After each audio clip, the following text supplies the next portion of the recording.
For the first time in history, people and machinery are working together, realizing a dream. A uniting force that knows no geographical boundaries without regard to race, creed, or color. A new era where communication truly brings people together. This is the dawn of the net. Want to know how it works? Click here to begin your journey into the net. Now, exactly what happened when you clicked on that link? You started a flow of information. This information travels down into your own personal mailroom, where Mr. IP packages it, labels it, and sends it on its way. Each packet is limited in its size. The mailroom must decide how to divide the information and how to package it. Now, the package needs a label containing important information, such as sender's address, receiver's address, and the type of packet it is.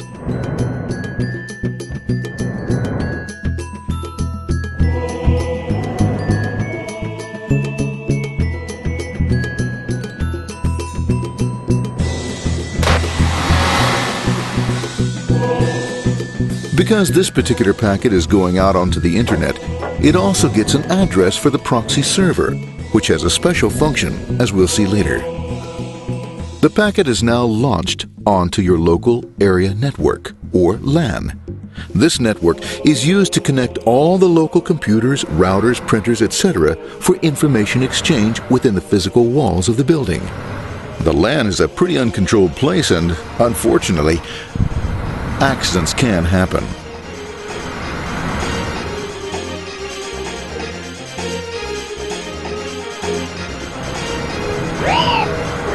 The highway of the LAN is packed with all types of information. These are IP packets, Novell packets, Apple Talk packets. They're going against traffic, as usual. The local router reads the address and, if necessary, lifts the packet onto another network. The router, a symbol of control in a seemingly disorganized world. Whoops, sorry about that. Let's go with this one here, this one here. This one's here, this one goes here. I don't like this one. Let's go with this one. Let's go here. A little bit left. Let's go with this one here. Another channel here. Let's put that one here. Let's put that one here. There he is, systematic, uncaring, methodical, conservative, and sometimes not quite up to speed. Sorry. But at least he is exact, for the most part. That one was there, that one was there, that one was there, and this one was there. Oh, another one that was there, that was there. He's behind one, let's go there, that was there, he was there, oh, let's go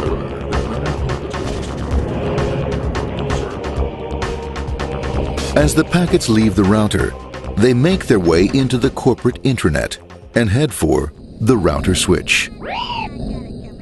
A bit more efficient than the router switch plays fast and loose with IP packets, deftly routing them along their way.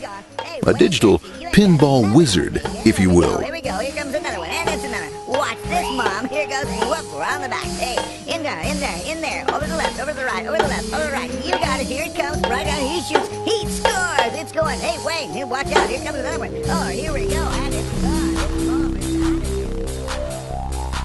As packets arrive at their destination, they're picked up by the network interface, ready to be sent to the next level. In this case, the proxy. The proxy is used by many companies as sort of a middleman in order to lessen the load on their internet connection, and for security reasons as well. As you can see, the packets are all of various sizes, depending upon their content.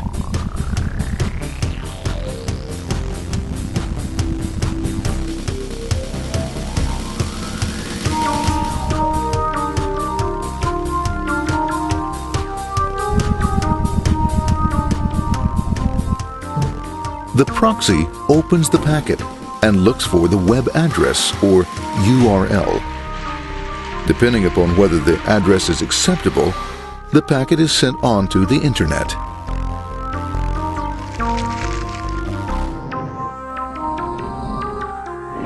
There are, however, some addresses which do not meet with the approval of the proxy, that is to say, corporate or management guidelines.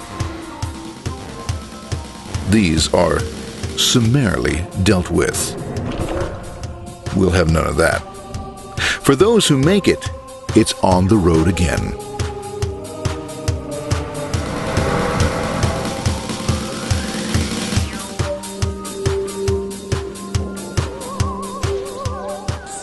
Next up, the firewall. The corporate firewall serves two purposes. It prevents some rather nasty things from the internet from coming into the intranet, and it can also prevent sensitive corporate information from being sent out onto the internet.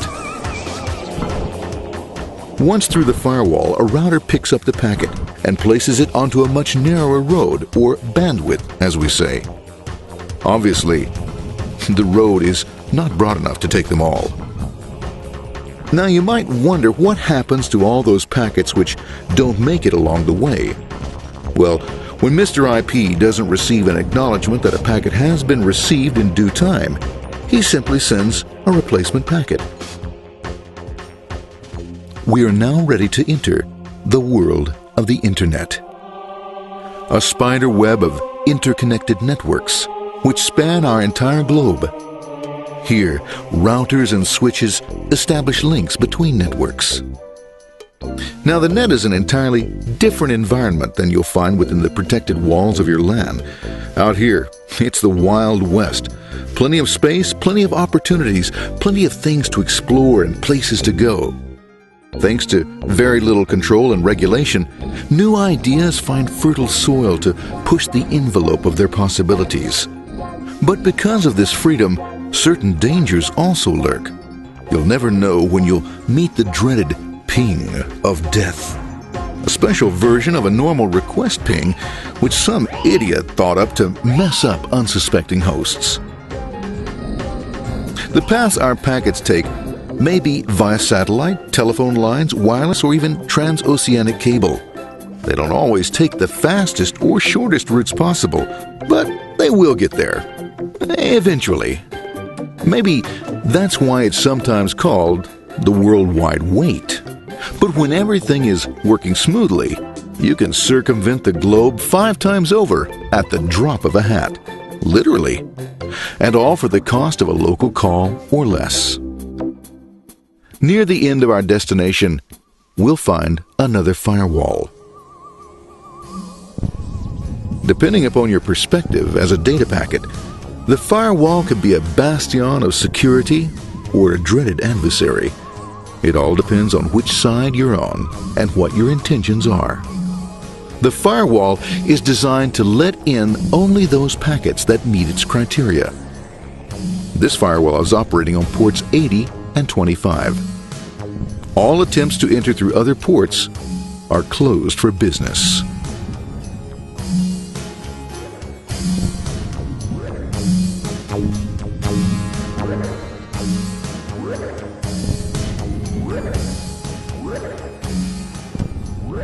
Port 25 is used for mail packets,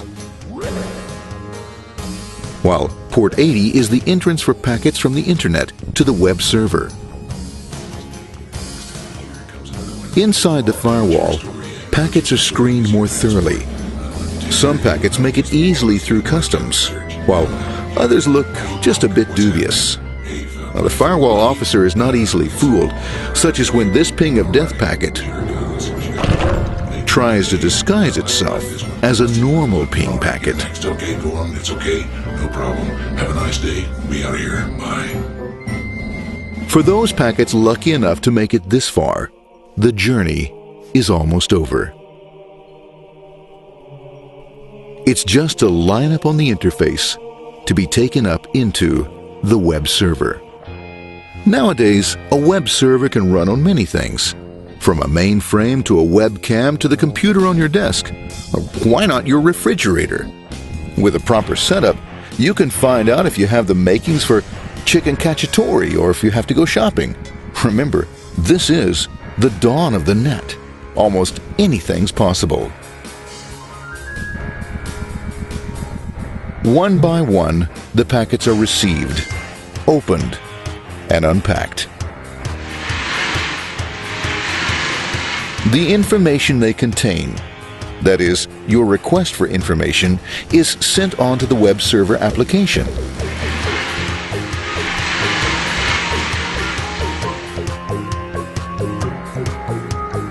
The packet itself is recycled,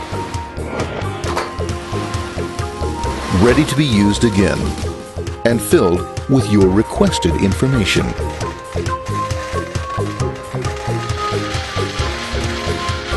Addressed and sent out on its way back to you. Back past the firewall, routers, and on through to the internet. Back through your corporate firewall.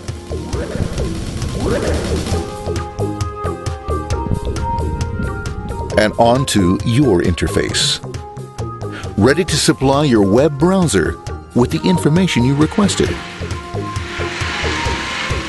That is, this film.